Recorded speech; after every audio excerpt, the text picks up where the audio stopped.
morning students. Today we will discuss the topic valence bond theory in the coordination compound. इससे पहले हम लोगों ने डिस्कस किया था कि how can we nomenclature the coordination compound, कैसे हम लोग किसी भी कोऑर्डिनेशन कॉम्प्लेक्स का या किसी भी कोऑर्डिनेशन कंपाउंड का नॉमेनक्लेचर कैसे करेंगे। वो वीडियो आप लोग देख लीजिएगा। अब जो आया है हम लोगों का आया next topic valence bond theory. Valence bond theory को पॉलिंग साहब ने दिया था। किसने दिया था? पॉलिंग साहब ने दिया था। अब वैलेंस बॉन्ड थ्योरी कहता क्या है, तो इसके डिफरेंट एजम्पशन है। तो एग्जाम में 12th क्लास के एग्जाम में कभी भी एजम्पशन नहीं पूछा जाता है कि what are the assumption of valence bond theory. Generally कुछ कंपाउंड्स दिए होते हैं, उस कंपाउंड्स का वैलेंस बॉन्ड थ्योरी के आधार पे ये पूछा जाता है कि उसका क्या हाइब्रिडाइजेशन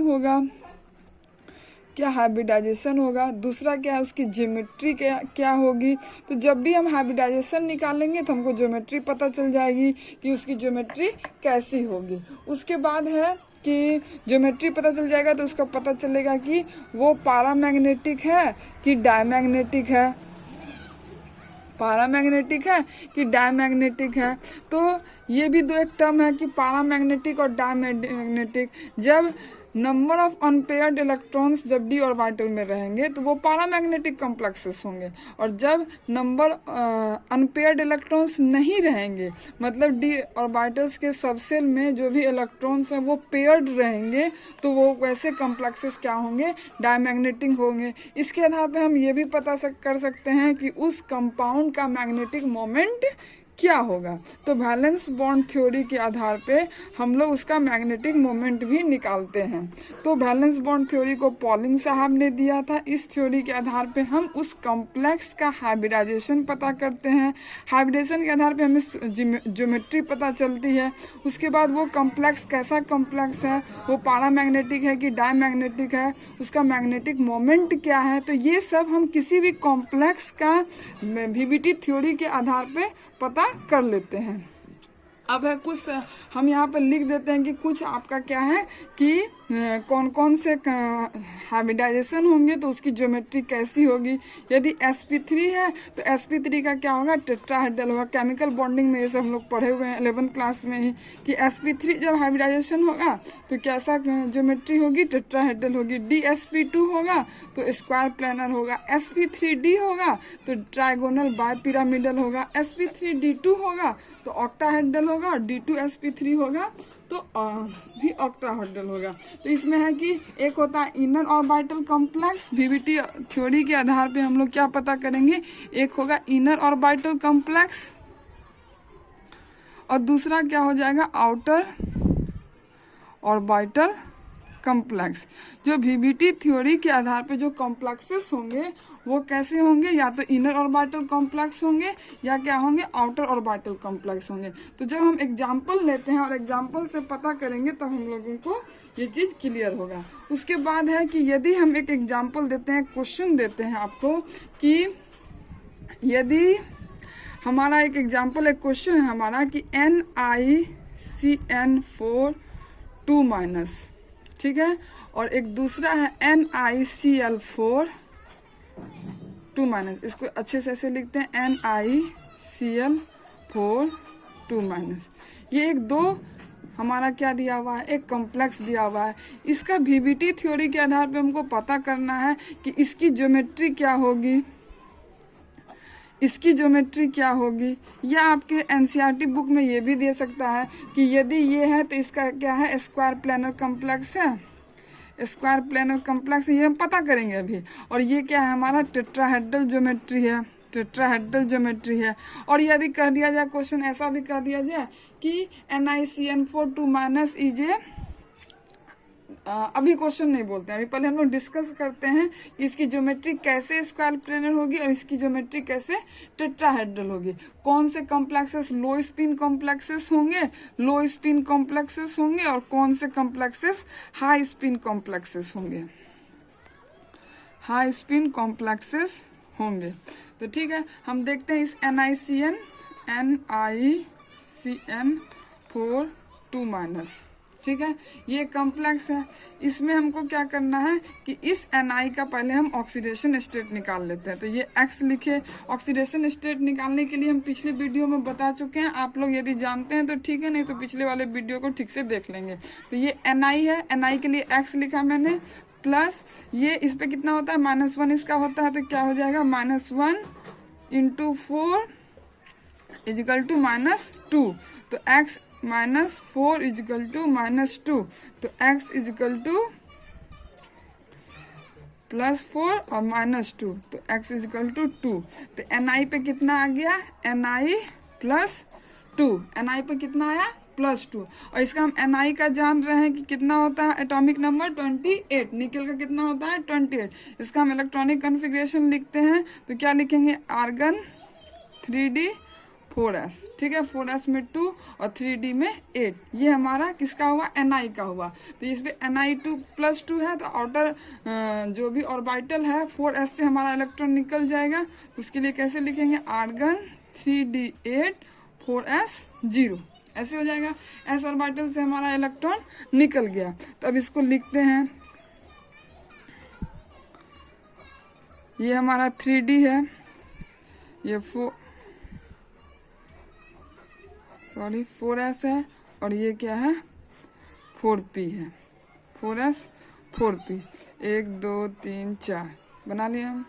इसमें भी 3। ये तो आप जान ही रहे हैं कि D के पास 5 सबसेल होते हैं, 5 सबसेल्स। तो इसमें हम इलेक्ट्रॉन फिल करते हैं हुंड्स रूल के अनुसार। पहले इलेक्ट्रॉन फिल करेंगे, 5 इलेक्ट्रॉन कर दिया, 1 2 3 4 5 6 7 8, ठीक है। और यहाँ पे तो इलेक्ट्रॉन होगा नहीं, ये होगा नहीं। अब हमारा क्या है, ये Cn जो है, ये Cn हमारा क्या होता है, स्ट्रॉन्ग लिगेंड होता है।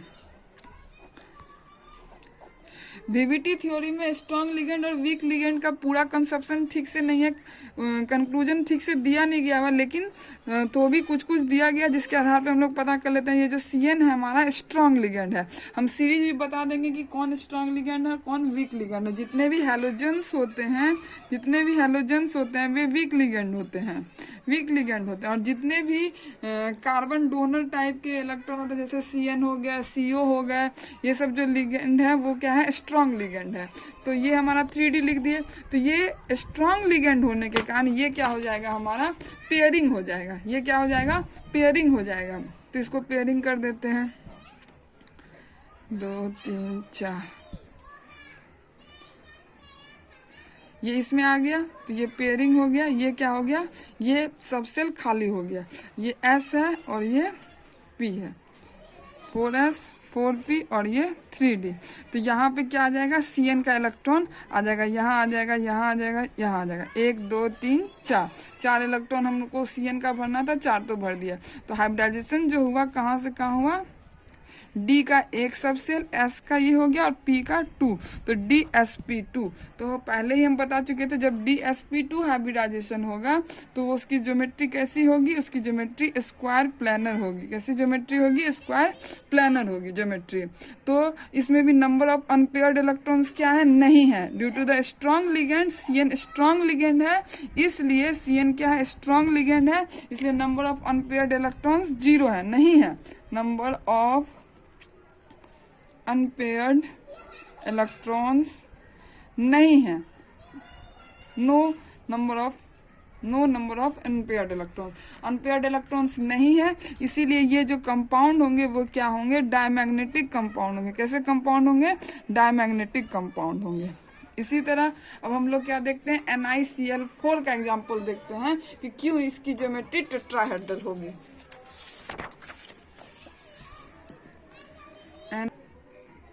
NiCl4 2-, ये है इसकी ज्योमेट्री, हम क्या बोले कि टेट्राहेड्रल है। अब हम देखेंगे कि कैसे इसकी ज्योमेट्री टेट्राहेड्रल है। तो निकेल का हम निकाल ही लिए थे कि 28 होता है, क्या होता है, आर्गन 3d8 4s2। इसका फिर ऑक्सीडेशन स्टेट निकालना है, तो x लिखा, फिर -4 = -2, तो x = 2, मतलब इसका Ni का ऑक्सीडेशन स्टेट कितना आया, 2 आया। तो Ni +2 हो गया, ठीक है। तो इसका क्या लिखेंगे हम कि आर्गन 3d 4s से तो इलेक्ट्रॉन निकल गया, तो 3d8, तो उसको उसी तरह कर देंगे। फिर कि 3D है, ये 4s है और ये 4p है। 3D 4s और 4p, 1 2 3 4। अब जान रहे हैं कि डी में 5 सब सेल है। अब इलेक्ट्रॉन फिल करना है 8 इलेक्ट्रॉन, तो हुंड्स रूल के अनुसार फिर फिल करते हैं। पहले सिंगली फिल करना है, फिर डबली करना है, तो 5 और 3 8 हो गया हमारा। और उसके बाद फिर एस में नहीं है, पी में नहीं है। अब ये जो Cl है ये हमारा क्या है, वीक लिगेंड है। कैसा लिगेंड है, वीक लिगेंड है। तो वीक लिगेंड क्या करते हैं, ये पेयरिंग नहीं करते हैं। क्या करेंगे, पेयरिंग नहीं करेंगे। तो ये इलेक्ट्रॉन यहाँ नहीं जाएगा, ये यहीं रहेगा। तो इसके लिए फिर से कैसे, तब Cl कहाँ जाएगा, 1 2 3 4 5 7 8 एस है और ये पी है।